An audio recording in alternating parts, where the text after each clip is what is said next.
क्योंकि समाज में अन्य स्थानम कृतम पापम धर्म स्थाने विनश्यति, धर्म स्थाने कृतम पापम वज्र लेपो भविष्यति। धर्म स्थान में किया हुआ पाप वज्र लेप हो जाएगा हमारे द्वारा। हम कभी कभी कहते हैं मंदिर की चीज़ों को ऐसे ही रहने दो। मैं कहती हूँ मंदिरों में इतनी आय बढ़ा कर जाओ कि आने वाली पीढ़ियाँ बड़े से बड़े कार्यक्रम कर लें। हम क्या करेंगे? मंदिरों की चीज़ों को ऐसे ही बचा बचा के क्या करोगे? लोग कहते नहीं मंदिरों को शांत रहने दो। नहीं, मैं कहती हूँ मंदिरों में बच्चों को इतना आकर्षण पैदा करो धर्म का। ऐसा नहीं कि कोई और कवि सम्मेलन कराने लगो, शराबियों को बुलाने लगो, लेकिन मंदिर में इतने बढ़िया बढ़िया कार्यक्रम करो कि आने वाली पीढ़ी कहे कल्बों में क्या रखा है, हमारे मंदिर में आनंद आता है। मंदिर में आरती में, पूजन में, भक्ति में बढ़िया पुरस्कार दो बच्चों को, उन्हें खूब अच्छा नृत्य करने दो, डिबेट करो, कुछ भी करो मंदिरों में। और मंदिरों की जायदादों को सुरक्षित करना पहला काम है। और आज मंदिरों की आय बढ़ जाएगी तो आने वाली पीढ़ियां कोई भी बड़े काम कर जाएंगे। इसलिए कभी इन चीज़ों में अड़चन नहीं बनना। एक ने किया तो मैं नहीं करने दूंगा, इसने किया तो मैं नहीं करने दूंगा। यदि इतनी बात भी रही तो अगले जन्म में ध्यान रखना, भोगो दानाद पासनाद पूजा। यदि आपने दान में, आय में मंदिर की अड़चन डाली, कल के रोज आपको अगले जन्म में जहाँ हाथ लगाओगे वहीं सोना भी मिट्टी हो जाएगा। और एक बार अकृत पुण्य ने मुनिराज को आहार दिया, उसका प्रताप कैसा हुआ? धन्य कुमार हुआ। पैदा होते ही धन की बरसात हो गई। और जैसे जैसे बड़ा हुआ तो कहीं भी गया, किसी के घर पे सो गया, उसके यहाँ भी खजाना निकल गया। क्योंकि जब पुण्य फले तो सब फले, वनिज खेत व्यापार। और पापी के लिए तो कह दिया भव भव भ्रमे बेल की नाही, करम ही नरी पावती नाही। और यही कुंद कुंद स्वामी कहते हैं, इच्छित फलम न लभई जय लभई न भुंज दे। कहते हैं यदि एक तो पुण्य का उदय ना हो तो चीज प्राप्ति नहीं होती है, और यदि तुम प्रयास से प्राप्त कर लोगे तो तुम भोग नहीं सकते हो। यदि चाहते हो तो क्या, अब्राहम लिंकन कहीं मीटिंग में जा रहे थे और कहते हैं एक सुअर पड़ा था, उनने गाड़ी को रोका, सुअर नाली में पड़ा हुआ था, तड़प रहा था, और उनने उसको निकाल लिया। कपड़े गंदे हो गए। ड्राइवर ने कहा मुझे कह देते। उनने कहा तकलीफ तो मेरे अंदर हुई थी, तुम्हें कैसे कह देता? तकलीफ तड़प मेरे अंदर हुई थी तो तुम्हें कैसे कह के दूर होती? तो हमारे अंदर भी किसी जीव को तड़पता हुआ देख लें, हम तो ऊंचे देख के चलते हैं, जब ये नहीं सोचते कि कितनी मुश्किल से उसने इस पर्याय को पाया है। तो कहते हैं जितने भी दीन दुखी हों, मनुष्य हों, त्रियंच हों, हम लोग तो कई बार विहार करते हैं। एक बार तो एक बछड़ा एक्सीडेंट हो गया होगा, इतने में तो पहली बार वो सफ़ेद का काला हो रखा था, यानी उसकी आंखें तो दिख नहीं रही थी, कहाँ है, मकोड़े ही मकोड़े।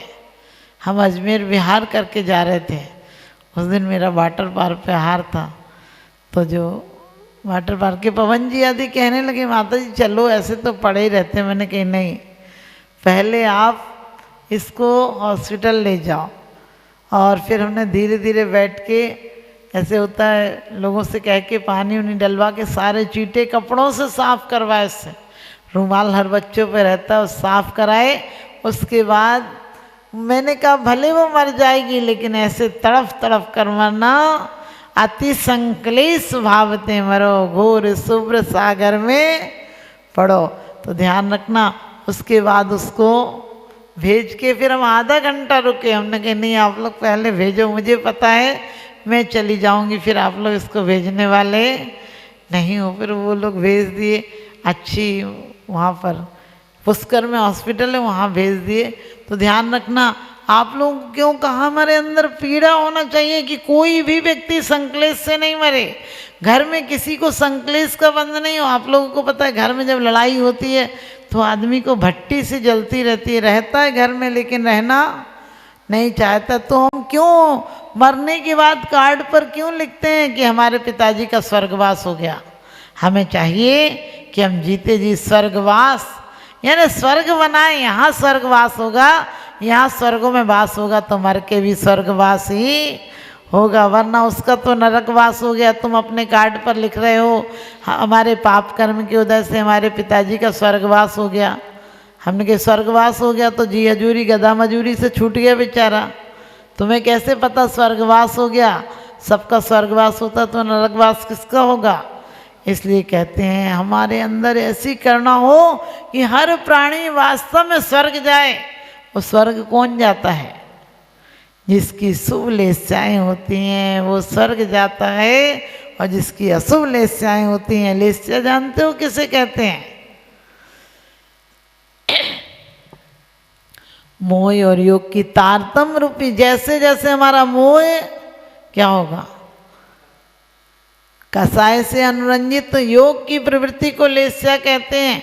कसाएं जितनी जितनी तीव्र होंगी, कठोर होंगी, निकृष्ट होंगी, कृष्ण नील आदि होंगी तो भाव अशुभ होंगे, हम नीचे चले जाएंगे।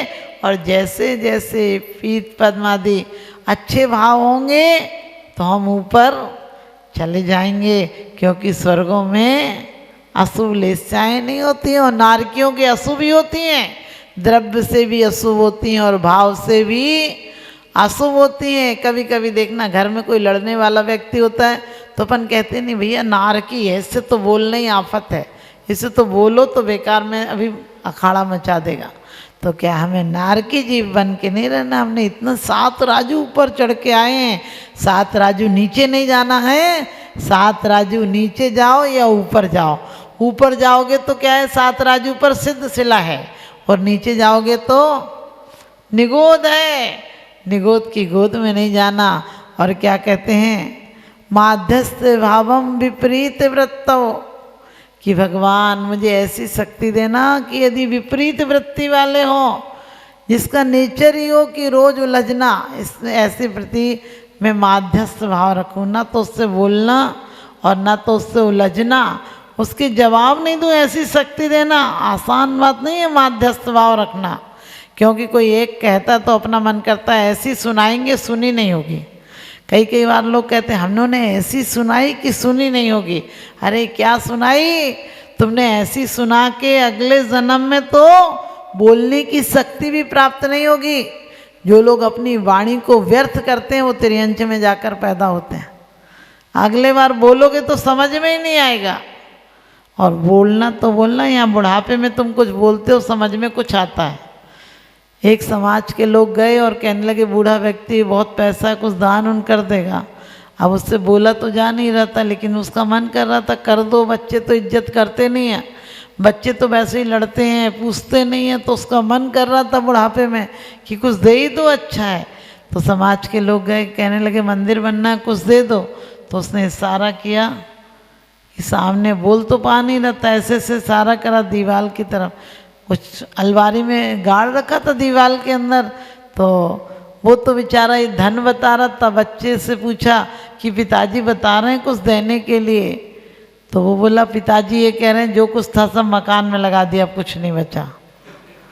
आप समझना हमारी और आपकी हालत भी ऐसी होगी, कुछ बोलना चाहेंगे बोलने नहीं देंगे।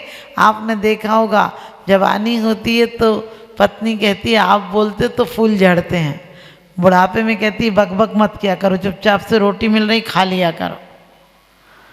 शुरू में कहती थी फूल झड़ते हैं, मोती झड़ते हैं। हमने कहा पेड़ पौधा है क्या, सीप दिख रहा है जो मोती झड़ते हैं। कभी कभी तो कहती है जुल्फों में बसा लेंगे। हमने कहा जू है क्या जुल्फों में बसा लेंगे। हद हो गई बेवकूफ़ी की भी। अरे परमात्मा को सिर पर रख लिया होता, सिर का ताज बना लिया होता, तो वास्तव में तो 3 लोक का नाथ हो जाता।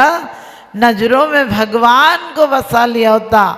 क्या भगवान नहीं दिखे, मंदिर में नहीं हो तो कोई बात नहीं, हम कैसी भावना भाएं भगवान मेरी नज़रों में वो तासीर हो जाए और नज़र जिस चीज़ पर डालूं तेरी तस्वीर हो जाए। और क्या कहते हैं, तेरी याद में रो लेती हूँ, तेरी याद में खो लेती हूँ।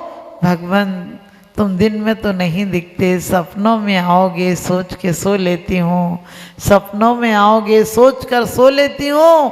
जो धर्मात्मा व्यक्ति होता है, रानी चेलना सो रही थी और ऐसे ही सर्दियों के दिन थे, उसका हाथ रजाई से बाहर निकला तो उतना हाथ सुन्न सा हो गया। उसे तुरंत ख्याल आया और कहने लगी उनका क्या होता होगा। राजा श्रेणिक को लगा मैं बगल में मैं हूँ इसके और ये कह रही उनका क्या होता होगा। उसने गलत सोच लिया। राजा श्रेणिक ने सोचा ये किसी और का ख्याल कर रही है। अपने बेटे को, अभय कुमार भी मंत्री था, कहने लगे इसके महल में आग लगा दो। और वो समोसरण में गए। राजा श्रेणिक समोसरण में चले गए और वहाँ पर प्रश्न का समाधान अपने आप हो गया कि चेलना तो महासती है, तेरे अंदर ऐसा विचार क्यों आया। और कहते हैं वहाँ से लौट कर आए, बेटे से कहा आग लगा दी क्या, बोले हाँ लगा दी। तो घबरा गए बिल्कुल, अरे चेलना के महल में आग लगा दी। कहने लगे आपने आदेश दिया तो लगा दी। कहने लगे नहीं बेटा वो तो ठीक थी। कहने लगे पिताजी मुझे पता था आप आक्रोश में बोल रहे हैं, इसलिए आपकी आज्ञा का पालन किया है, उनके परकोटे में आग लगा दी, किनारे किनारे लगा दी। लेकिन मुझे पता था कि माँ के प्रति आपको कोई गलत फहमी हो गई। रानी चेलना से पूछा कि तू किसके बारे में कह रही थी, मेरे अंदर तो गलत बात आ गई। उनने कहा कि मैं सोच रही थी मेरा सिर्फ थोड़ा सा हाथ बाहर निकला है मेरा थोड़ा सा हाथ बाहर निकला तो मेरा हाथ सुन्न पड़ गया। उनका क्या होता होगा, उन मुनिराजों का क्या होता होगा जो दिगंबर रहते हैं, मुझे उनका ख्याल आ रहा था। अपने अंदर कभी आता है ऐसा ख्याल क्या? जिस दिन आ जाए तो समझ लेना गुणी जनों से देख कर तुम्हें इनका ख्याल आ रहा है। तो आपके जीवन में भी 4 तरह के प्राणी हैं और 4 तरह के भाव है। मैत्री भाव है, प्रमोद भाव है, कारुण्य भाव है और माध्यस्थ भाव है। जिनके जीवन में 4 भाव आ जाएं, समझ लेना सम्यक दर्शन हो गया। तो अपने अंदर देखना, यदि 4 भाव हैं और 4 तरह के ही प्राणी हैं दुनिया में, 5वें तरह का प्राणी नहीं है। एक तो सभी प्राणी हैं, सब जीव मात्र हैं, और उसके बाद क्या है, गुणी जन हैं और विपरीत वृत्ति वाले हैं और करुण लोग हैं। तो हमारे अंदर राग देश की प्रवृत्ति समाप्त हो, हमें सच्ची सामायिक मिले। लोग कहते हैं सामायिक में क्या करें, हमने कि क्या करोगे, 2-4 पेज पलटोगे, माला फेरोगे। अरे अपने मन को फेर लो। मन ने आज तक जो विपरीत वृत्ति की है, मन ने आज तक जो अधोगति जानने की तैयारी की है, उसे ऊर्ध्व गति की तरफ मोड़ दो। क्योंकि कहते हैं जठे दिट्ठी वठे पिट्ठी, यही मोक्ष की चिट्ठी। तो हम और आप सब अपने भावों में परिवर्तन लाएंगे। परिस्थितियां नहीं बदली जा सकती हैं। आप कहो मकान बदल जाएगा तो ठीक हो जाएगा, मकान बदल लोगे, मकान बदलना आज एक दिन में थोड़ी हो जाएगा। लेकिन मनोस्थिति को, मन स्थिति को आज बदल सकते हैं। और जैसे ही हमारी सोच बदलती है, दुनिया वैसी हो जाती है। जैसी हमारी दृष्टि बदलती है, सृष्टि वैसी हो जाती है। आप सबकी सृष्टि सुंदर हो। इन्हीं शुभ भावनाओं के साथ बोलिए आदिनाथ भगवान की।